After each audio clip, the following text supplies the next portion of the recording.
So picture the world's most famous grass court tennis tournament. You've got those perfectly manicured, exactly 8 mm high green lawns over in London. Now imagine putting the absolute most vibrant, expressive athletes on the planet onto that stage and completely outlawing color. Well, that's Wimbledon for you.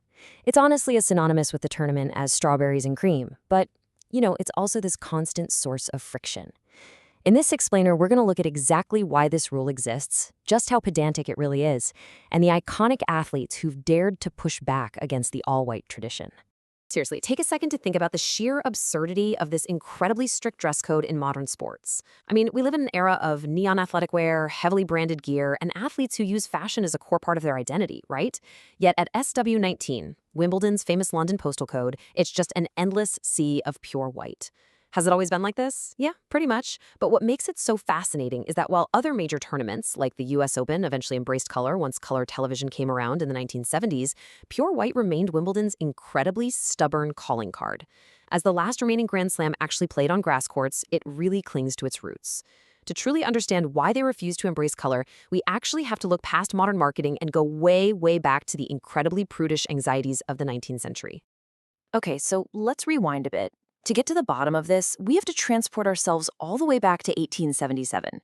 That was the very first edition of the tournament organized by the All England Lawn Tennis and Croquet Club. Back in the day, white was literally the color of the aristocracy. It evoked light, purity, order, and that elegant luxury that Wimbledon desperately wanted to project. But as it turns out, there was a very practical and, frankly, heavily gendered societal reason for this strict color palette to take hold as a permanent, unbreakable rule. To understand the mindset of the era, we really have to look at the social dynamics. In the late 1800s, lawn tennis was a whole different beast compared to traditional men-only indoor court tennis. Frolicking outside on those perfectly manicured lawns was deemed a highly suitable activity for the upper middle class. As fashion historian Kevin Jones points out, it was essentially a Victorian meet-cute. It was actually one of the rare outdoor pastimes where men and women could play together, socialize, and, mingle. But this polite courting atmosphere came with a massive and quite literally sweaty problem. So as the players' skills naturally increased and they started moving around the court more, they obviously began to sweat. And in Victorian society, perspiration was viewed as highly offensive. But you might be wondering, has the rule always been the exact same for men and women? Well, the social stigma for sure wasn't. As tennis fashion author Valerie Warren notes, it was considered quite unthinkable that a lady should be seen to perspire. I know it was a blatant double standard, but visible sweat patches on colored clothing were considered an absolute dating disaster for these aristocrats. So pure white clothing became the mandated armor of choice. Why? Simply because it was the absolute best color to mask those embarrassing damp patches.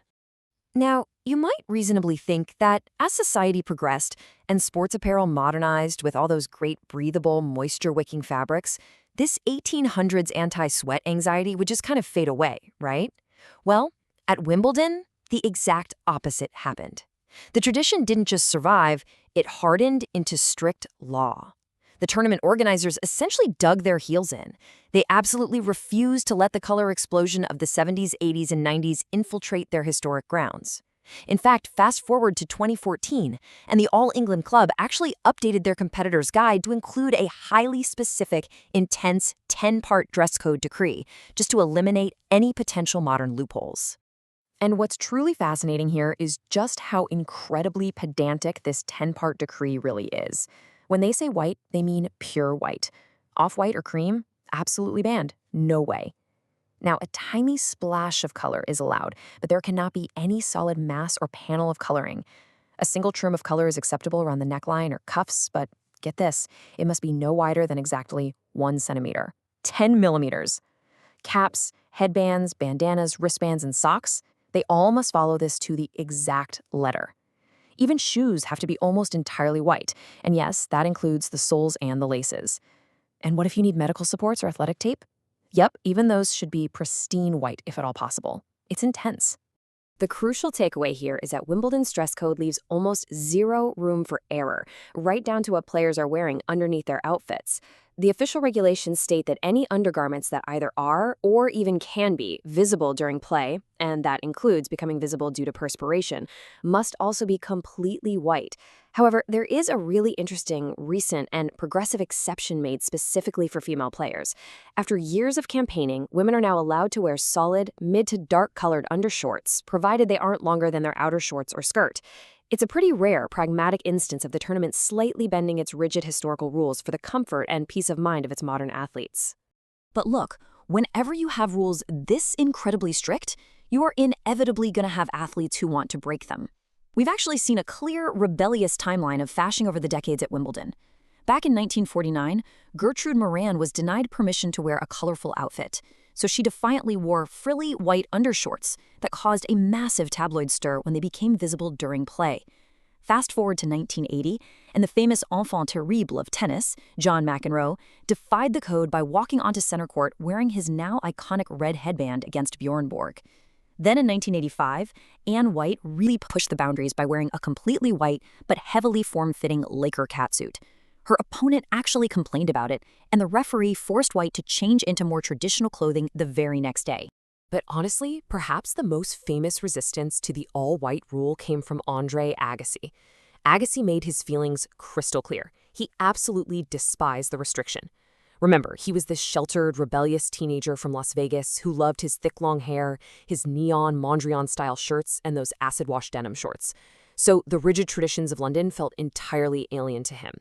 Because he was basically barred from wearing what he felt was his own core identity, he took a really drastic step. He actually boycotted the tournament completely. He flat-out refused to play at Wimbledon in 1988, 1989, and 1990.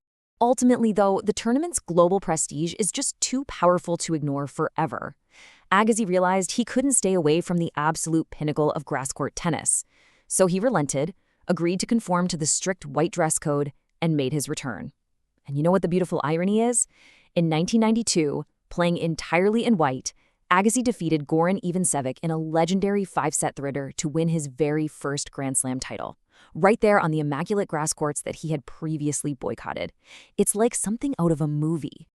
And the rebellion didn't stop there. Even after the turn of the millennium, a new generation of players kept testing those boundaries. In 2007, Tatiana Golovin wore bright red knickers, successfully arguing that because they were technically underwear, they didn't have to conform to the predominantly white rule. Though, spoiler alert, the club quickly closed that loophole later.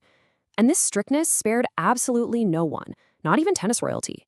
In 2013, 7-time champion Roger Federer had his orange-soled Nike shoes outlawed mid-tournament and was literally forced to change them.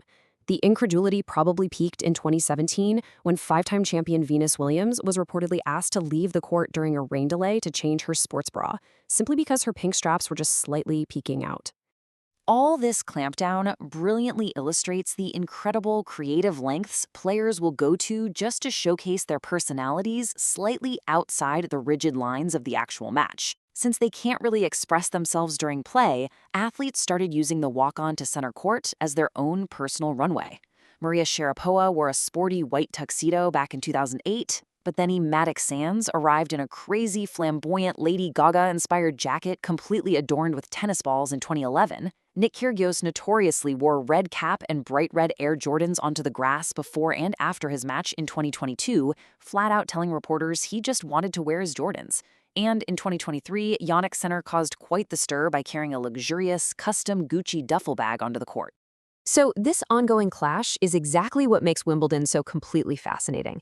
It's a constant, dramatic tug-of-war between a Victorian-era tradition, which, remember, was originally just designed to hide sweat, and the fierce self-expression of the modern athlete. As long as that 1877 rule stands, there will always be someone trying to find that sneaky 11th millimeter of color. So the ultimate question remains: who will be the next tennis star to test the absolute limits of the All England Club's legendary dress code? Let us know what you think.